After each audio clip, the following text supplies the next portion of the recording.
We're continuing on the about 10 lines down on Ayin Beis Amud Aleph. So that's the discussion regarding Paroches. Now we're moving on to the Choshen and the ephod. The breastplate and the ephod was some sort of apron that the Kohen Gadol wore. The Choshen was actually attached to the ephod. And we say regarding those two, Choshen ve'ephod esrim u'shmona.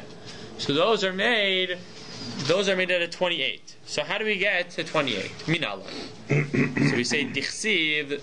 The pasuk says ve'asisa choshen mishpat ma'aseh choshev k'ma'aseh ephod ta'aseh k'ma'aseh ephod ta'asenu. They should make the choshen mishpat be embroidered the same way the ephod was.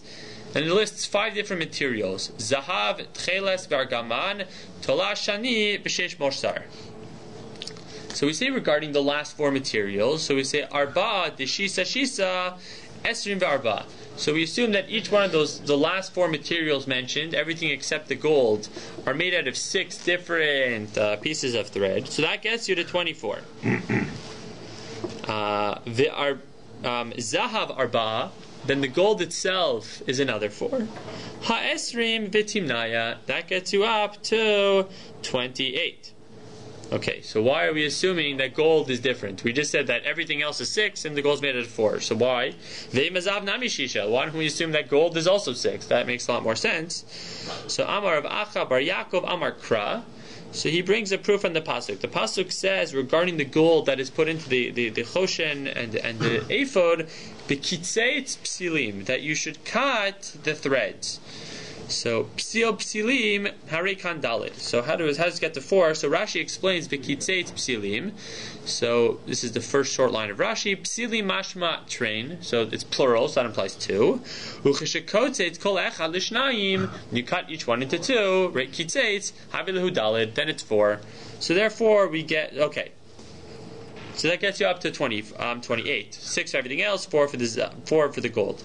So Rav Ashi Amar Kra, he brings another proof. He says, no, I'm going to bring proof from a pasuk. The pasuk says, from a different pasuk. La'asos b'socha tcheles u'b'socha argaman. He thought that the gold was actually woven into each one of the different materials. So heichi navid. So how do you weave it? How are you going to weave it in? So if you want to say navid arba'a de tray, if you think you're going to take 2 threads of gold and put it into each other material, so then havilahu timnaya, that would be 8, which would be more than everything else.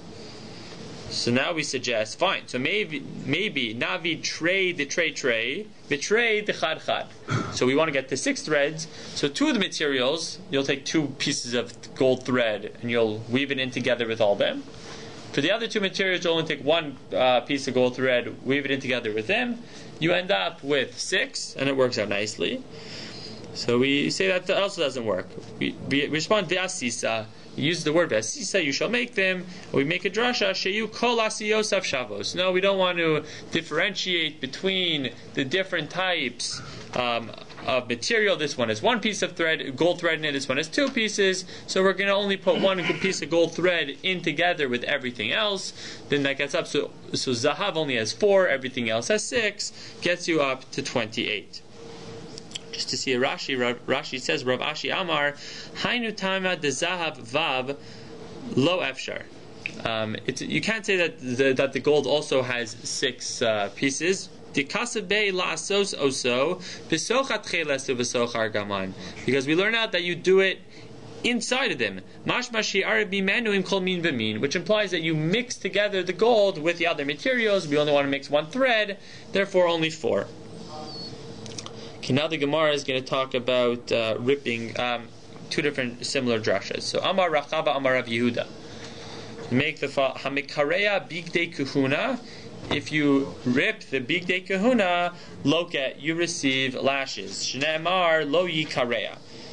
Regarding the Me'il, which was one of the Bigdei Kahuna, it says you should not rip it. And we extrapolate from there to all other Bigdei Kahuna, and therefore there is we're assuming there's an Ister D'oraisa, you're going to receive Malchus for ripping it. So Maskif La Rav Acha bar Yaakov. So Rav Acha bar Yaakov asks the question, contends with this. He says, V'dilma hachi kamar. Maybe that's not what the pasuk is telling us. Maybe the pasuk isn't telling us that there's an Ister. And why don't you make a hem, I guess, on the bottom of the me'il? Don't let it drag all over the place. It's on the neck. Oh, so we're worried about the neck here?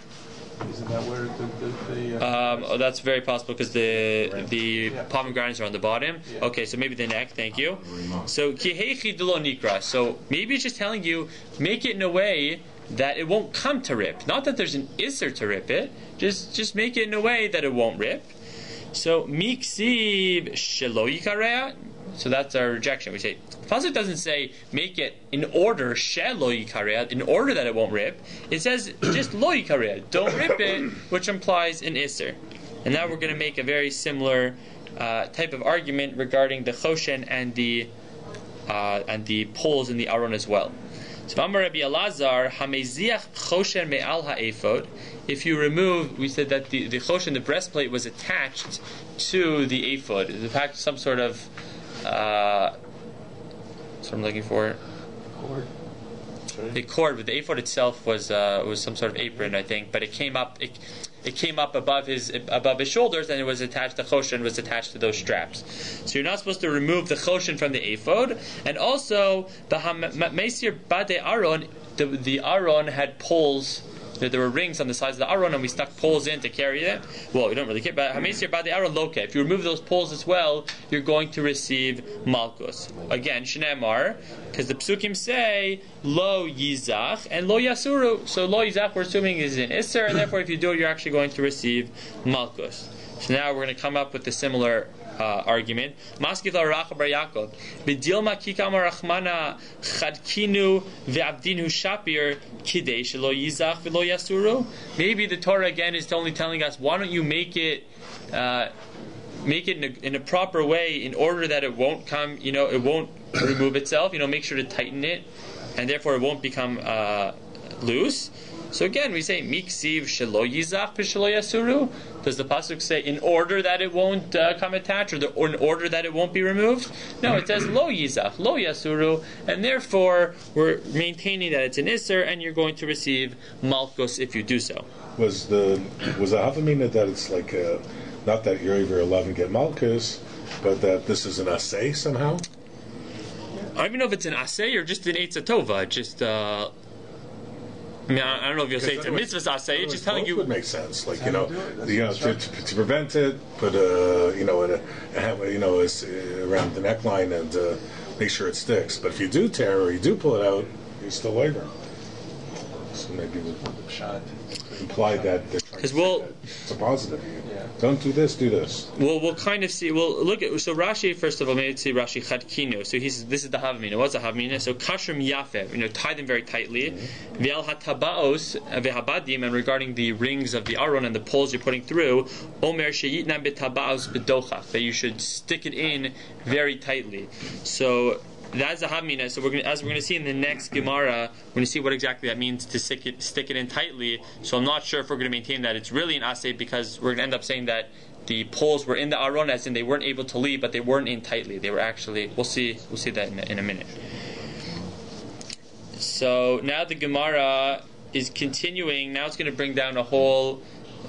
Almost the rest of the DAF is going to bring down different agarta, different drashos relating to Bigdei Kahuna, relating to other parts of the Mishkan, and other things as well. So Rabbi Yossi b'Rabbi Chanina Rami. So he thinks there's a contradiction between two psukim. Ksiv, on the one hand, it says B'tabe'os ha'aron yu habadim lo yasur mimenu. It says that the poles should be inside the rings of the aron, and that you should not remove them. Uksiv, and there's also another pasuk which says V'huva espada betabaos, that you should take the poles and put them inside of the rings, which implies that it's not a one-time thing, that you're doing that, I guess constantly. Tosfos notes here that this pasuk is strange, because this pasuk is actually referring to the mizbeach hanachoshes and not the aron. The Bach goes ahead and actually changes the girsa to a very similar pasuk, which is actually written regarding the aron, which is, instead of v'huva, I think it says v'heveisa sabadim betabaos. The point of the matter is that there is a pasuk which is very which makes sense here, and which seems to work for this seeming contradiction. So how do we resolve it? Haketzad. How can it be that you don't remove them, but seemingly that you are removing them? So we say no. Misparkin ve'ein nishmatim. So we're saying that it's actually loose inside, but they don't come out. This is what I was referring to earlier. So Rashi says, misparkim ve'enan nishmatin. So birosheham hayu avim, that the two ends of the poles were actually very thick. V'hichnisan roshan echad bedochak betabas. So what they did is the end of it was very thick, and I guess it was very, it was very tight within the ring. So you would stick it in. You'd really have to exert a lot of pressure to put it in. But once you did that, uvemtzan hayudakin. But the middle of the pole was actually much thinner. So hilchach lo hayu nidchakim betabaos. So therefore, it wasn't the wood poles weren't right up against the rings because it was thinner in the middle. El misparkim v'holchin. They were kind of loose in there. V'holchin lekan u'lekan. Aval eina nishmatin lates mehen. But even though they were loose in the middle, since the ends were much thicker, it was very difficult. You couldn't actually get them out. Lefishahim avim brashem, again, because the ends were thick. So the Gemara, let's go back to the Gemara. The Gemara is now going to bring a brisa, which is going to prove the same point. Tanya nami hachi. Brisa. There's a brisa which says as follows: B'tabeos aron yuhabadin. So again, Yaakov lo use zazim imkoman. Do you want to tell me that they don't move at all? Talmud lomar v'huva es badav v'tabeos, that you should put them inside, which seems like they do. So v'huva es badav, if we only have the second pasuk, Yaakov yu nichnasi v'yosim, you think then you'd be able to take them out and put them back in as you please. Talmud lomar, the first pasuk, b'tabeos aron yuhabadin. Again, haketzad, how does this work? Misparkim ve'eina nishmatim. So again, we say you put them in, but they're going to be loose inside, but they don't ever come out of the aron. Okay, the Gemara then moves on to the next drasha. Amar Rabbi Chama beRabbi, is fourth line from the bottom. Amar Rabbi Chama beRabbi Chanina, Mai dichsiv atzei shitim omdim, referring to the krashim, referring to the outer wall of the Mishkan. So they are made out of beams, and we're saying they're made out of cedar trees, omdim, standing. So what does that mean, omdim? So first drasha she'omdim derech kedei lasan, that the same way the tree grew, so in that direction is the way we put it into a board and put it in the Mishkan. That's one drasha. Davar acher, another. What does that mean, the way it grew? I mean, they're plants, meaning right? if obviously the tree grows vertically. This is the top of the tree. This is the bottom of the tree. So when you put it into the Mishkan, so the bottom part would be the bottom of the board, and the top would be the top of the board. They would mark it, I guess. I'm assuming. I don't exactly know the methods they did, but they're saying it's the same. Okay. Well, narrowed at the top. Nobody can tell by the grain. No, it's running. Yeah, but also it narrowed at the top. They narrowed at the top. But they put it into beams, so I don't think they just took the tree and put it up. I'm assuming the beams were narrow at the top. Right. Different opinions, but still they cut it that way, so they would have to make sure to narrow it. They came to cut it. From the, I see. With They the came top to cut it. They had to cut it. So they knew that the narrow part was the. According to that. That makes sense. okay, that's one explanation what omdim means. Right. Pegs at the bottom. Davar acher, another alternative is omdim shema'amidim es tipuyan, that they're able to maintain, they're able to sustain what they're covered with. The boards were covered in gold, so we're saying that the wood was able to hold it up.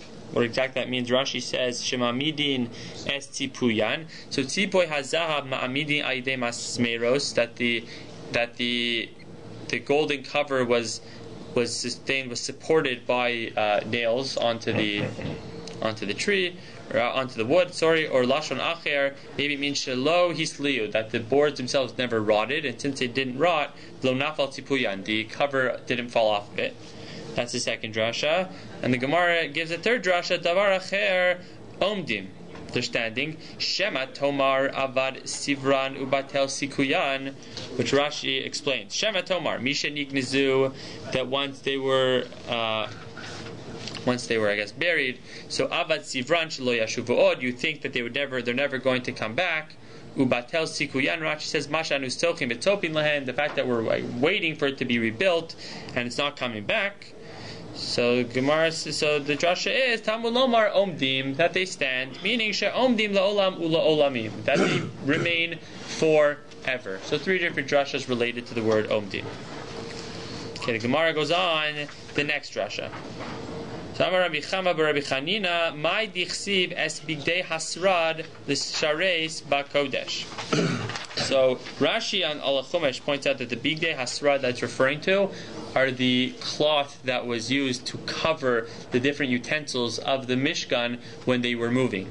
But the drashas that we're going to make, the pasuk is as bigdei hasra l'shareis ba'kodesh, and then as bigdei hakodesh la'aron hakohen. Then it goes, the rest of the pasuk talks about bigdei kahuna. So we're using the drasha from the beginning of the pasuk to inform us about make drashas relating to the bigdei kahuna. So what is this bigdei srad? What does this word mean? Bigdei srad l'shareis ba'kodesh. So the first drasha they make, ilmale bigdei kahuna. If it were not for the bigdei kahuna, lo nishtayer misonehen shel Yisrael sarid upalit. Whenever the Gemara uses the phrase sonehem shel Yisrael, or sonehem is general euphemism referring to Yisrael themselves. So it's saying if it were not for the bigdei kahuna, there would not be any sarid upalit, any remnant, any survivor of the Jewish people, and therefore the sarid is coming from the word srad. So that's the drasha we're making. And Rashi explains, Ilmale bigdei kahuna she'al yidehem makrivin hakorbanos, because using the bigdei kahuna, obviously the Kohen is able to offer sacrifices hamechaprim al Yisrael, which atone for our sins, and therefore, if it were not for the sacrifices that we have to give, we would not. We would not remain. We'd not be able to survive. Now we're going to make another drasha. Rabbi Shmuel bar Nachmani Amar debei Rabbi Shimon. Tana begadim shegordin osan kivriyasan miklehen umisardin mehen klum. So what does it mean as bigdei hasrad? So it's referring to clothes that were when they were cut off of their the weaving machine. So we would leave a little bit. Misardin again means a remainder. So we would leave a little bit at the end of it. So what exactly that means? So let's look to Rashi. Shegordin osan kivriyasan miklehen. So kishayu choschin osan bigadin shelahan mitoch kli arigasan. When they used to cut off the begadim from the machine, or hayu osin kivriasan, we would do it kind of the way they would be worn. Meaning what? Chalulin, that we would cut it off in the way that they already have their the hollow space inside of it. Kederech levishasan, as if they're being worn.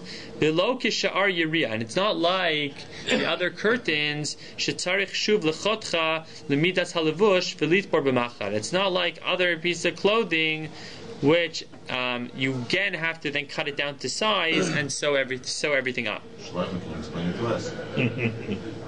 They didn't have much of the same equipment we have today. No. Umisardin mehem.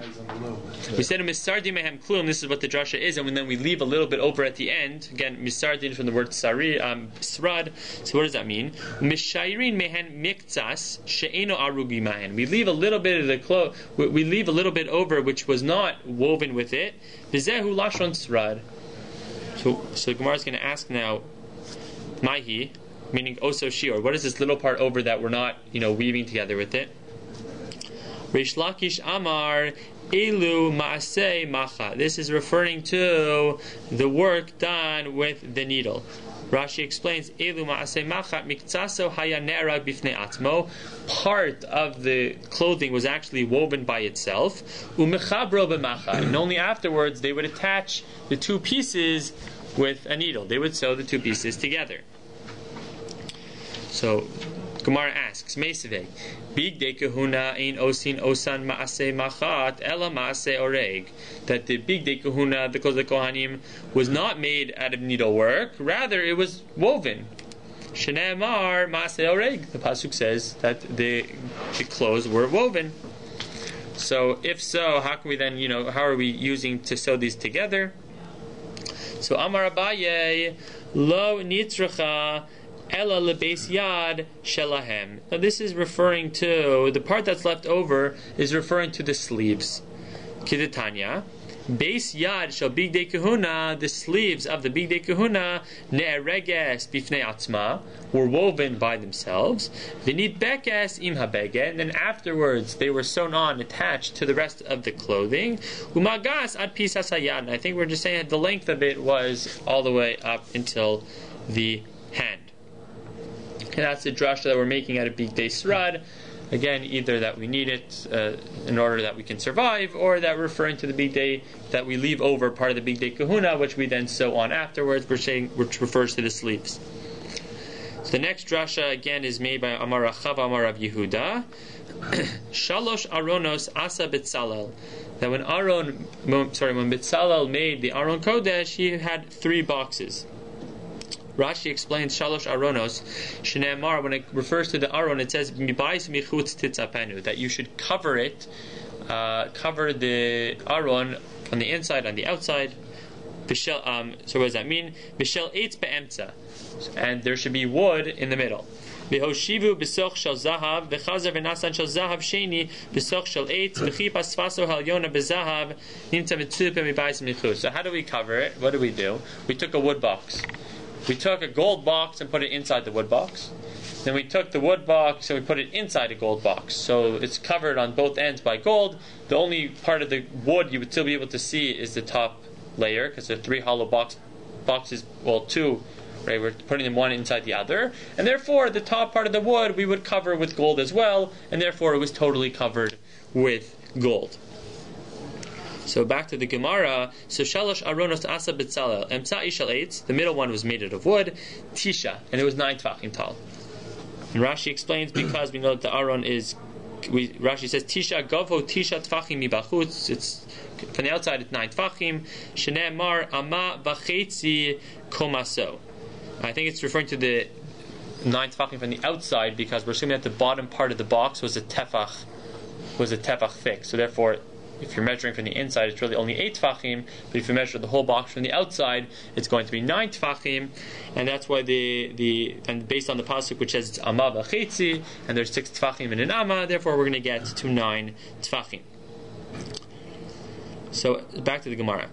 Emtzai shel 8 tisha, pnimi shel zahav shmona. The inner box was only 8 tefachim tall, and chitzon asara umashahu. The outer box was 10 tefachim and a little bit. So vehatanya echad asar umashahu, but we have a brisa which says that it was 11 and a little bit. So lo kashya, it's not a contradiction. Ha kiman da amar yesh be'ovyo tefach, ha kiman da amar ein be'ovyo tefach. So Rashi says, the explanation is that they're only referring to the bottom tefach, the tefach on the bottom. How, if you thought it was 11, therefore you thought there's an extra tefach on the bottom layer of the outer box. If you thought it was only 10, it's because you thought it was only a small little bit on the bottom, and that gets you only to 10 and a little bit. So what's this extra little bit? The Gemara asks, what's this little bit at the end, that it's 10 and a little, 11 and a little? So it's referring to the zer, which is the crown, as we'll see very soon. Okay, that's actually the next part of the Gemara. Amar Reb Yochanan, Shlosha Zerim Hein. There were 3 crowns. The crown is just a little design that was put on some of the kelim in the Beis HaMikdash. So there was a zer on top of the Hein Shal Mizbeach, Shlosha Zerim Hein, Shal Mizbeach, Shal Aron, V'Shal Shulchan. That the Mizbeach had Ketores, the Mizbeach HaZahav, the Aron, and the Shulchan all had crowns, and they all represent different things. The Mizbeach represents the Keter Shel Kahuna, the Shulchan represents the Keter Shel Malchus, and the Aron is Shel Torah. So that's what we say. Gemara continues, Shel Mizbeach Zacha Aron Unitalo.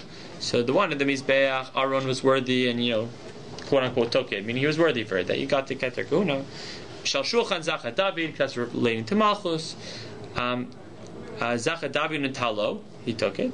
Shel Aron Adayin Munachu, but the crown of Keter Shel Torah is still there. Kol Arotze Likach Yavo V'Yikach. It's waiting for somebody to come ahead, take it, to all strengthen our learning that we can all go take it, I guess.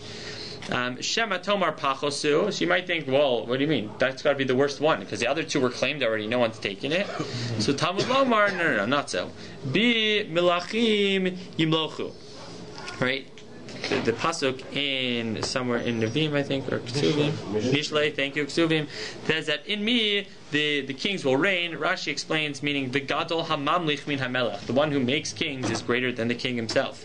That Torah amra mikrazeh, and the Torah is the one who says be. It says that I'm the one making the king. So obviously the Keter Shel Torah is the greatest, and we should all try to go ahead and claim it. The Gemara now continues based on this crown. So Rabbi Yochanan Rami. So he's bothered because it says Ksiv. The way it writes Zer in the Torah is only Zayin Reish. So Ksiv, normally we read that word as Zar. So it's written as something which is foreign. Zar often is foreign. The Karina and Zer, but we read it as with a Yod that it's Zer, as a crown. So we resolve it. Zacha Nasis Lo Zer. If we are worthy. Right, Rashi says, Zacha lilmod lishma l'kaima, if we're worthy to learn Torah lishma and to fulfill everything that's written inside. So then we're worthy. Nasis lo zer, then it will be like a crown to us. Lo zacha, but if we're not worthy, we don't follow it, we don't study Torah. Zara himenu.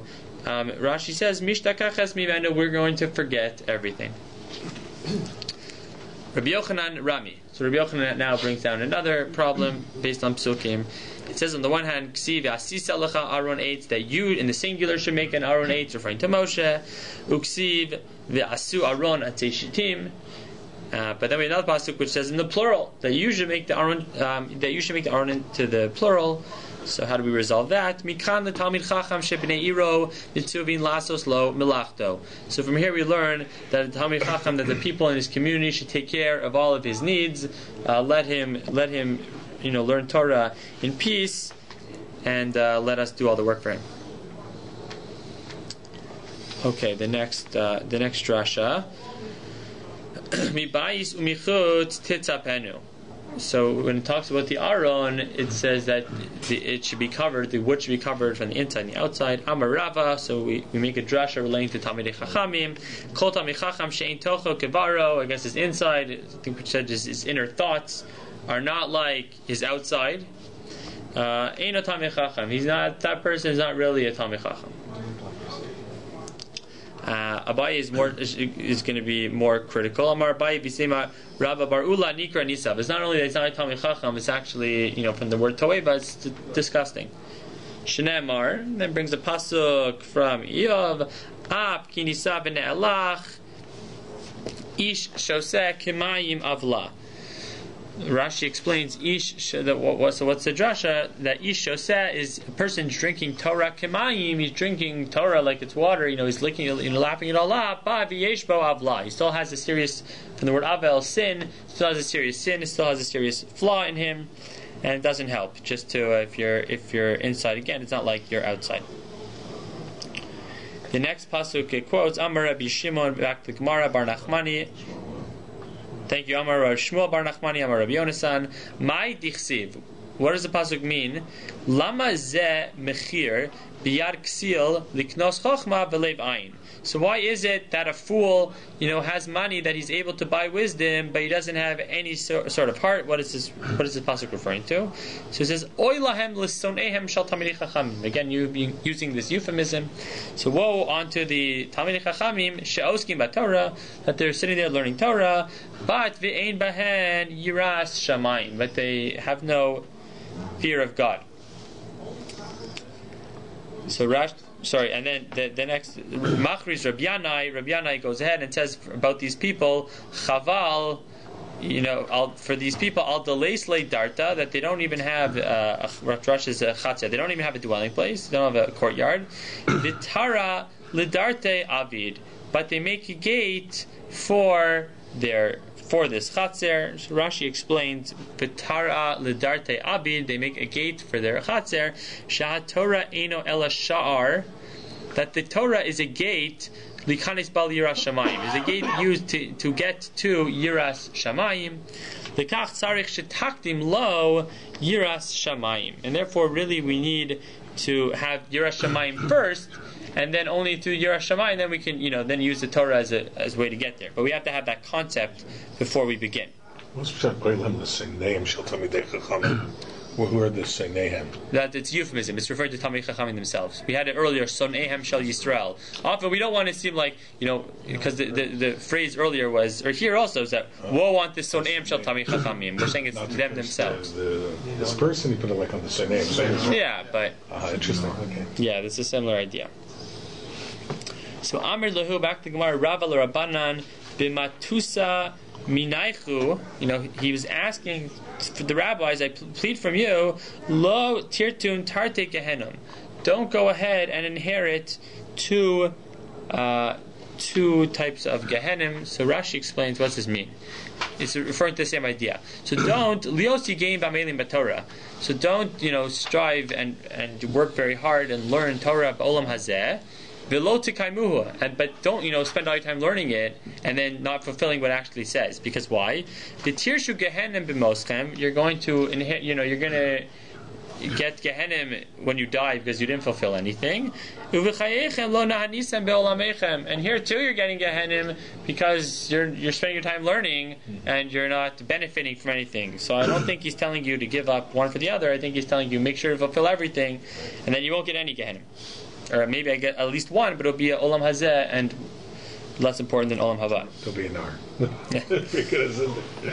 This the next drasha Amar Rabbi Shua ben Levi. Mai dichsiv v'zos haTorah asher sam Moshe. So making drasha off the word asher sam, which we assume means placed, but sam with this samich means a drug.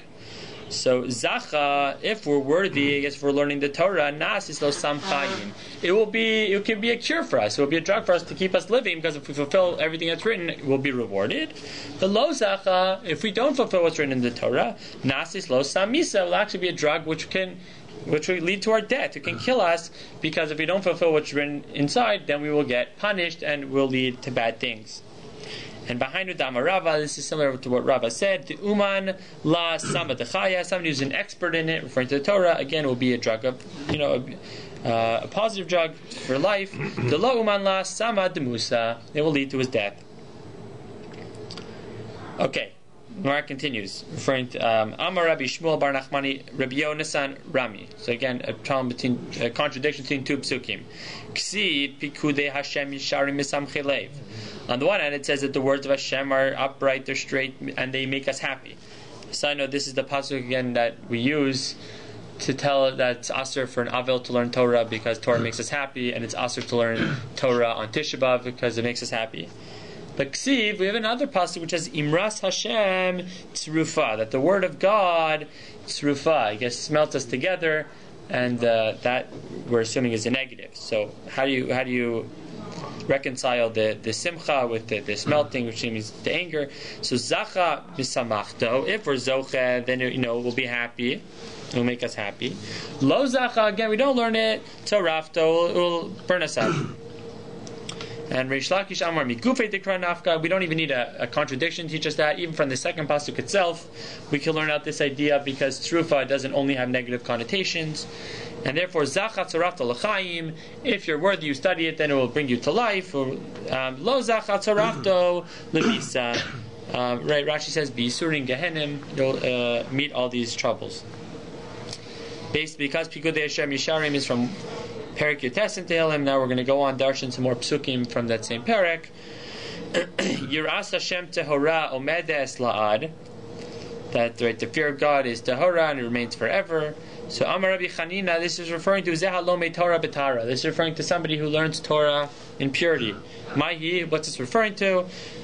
No se isha b'achar kach lomei Torah, referring to somebody. First you should marry a wife, and then only afterwards you should learn Torah.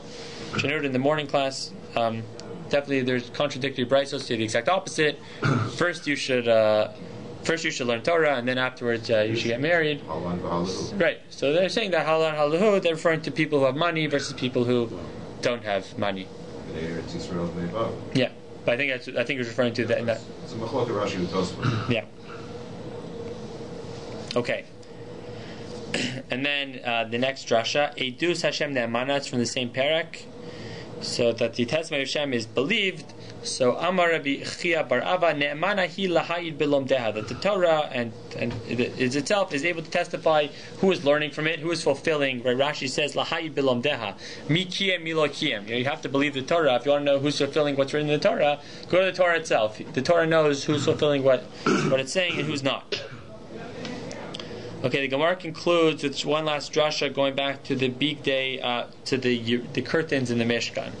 So it says regarding the curtains, Ma'aseh Rokeim, and it says Ma'aseh Choshev. So I think Ma'aseh Rokeim is referring to embroidery, Ma'aseh Choshev, I think is referring to weaving, or design, I think, actually. So Amar Rabbi Elazar, Shirokmim b'makom shechoshvin. So what does that mean? Let's look at Rashi. Shirok mean that they embroider in the place that they designed. Rashi says, "B'tchila mitakin atzura al habeged al yidei tzeva." So first they would have the clothing, and then they would put a color on the clothing. B'achar kach rokma b'macha. Then they go ahead and sew it. I feel like it's kind of like embroidery. Now you have the designs on them, so you put that on first. Then afterwards you take the needle and you're going to put the thread through. And the Gemara concludes, Tana Mishmei de Rebbe Nechemia, Rokeim Ma'aseh Machat. So when it comes to embroidery, that's referring to a needle. And the Fichach Partzuf Echad. But Choshev is referring to Ma'aseh Oreg, which is referring to weaving. And the Fichach Shnei Partzufos. It has two faces. So what does this mean? Again, Rashi explains. Choshev Ma'aseh Oreg. So sheyesh la liyariya shtei kiros, that the curtains I guess had two sides to it, two walls. Ushtei tzuros al shtei kiroseha, and they had a design on each side of the wall. Ein domo zolazo, so the design on one side of the wall was different than on the other side. So pe'amim shemitzad ze Aryai, it could be that on the one side it would be a lion. Mitzad ze nesher, on the other side it's a nesher, it is a eagle. Kimo lechagoros shameshi.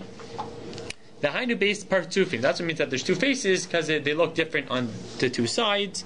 However, aval rokeim, when it comes to embroidery, and the needlework, kituraso mikan, kach turaso mikan. It would go all the way through, and therefore, when you look at it from one side, it would look exactly the same on the other side. It wouldn't be two. You couldn't have two different images, two sides.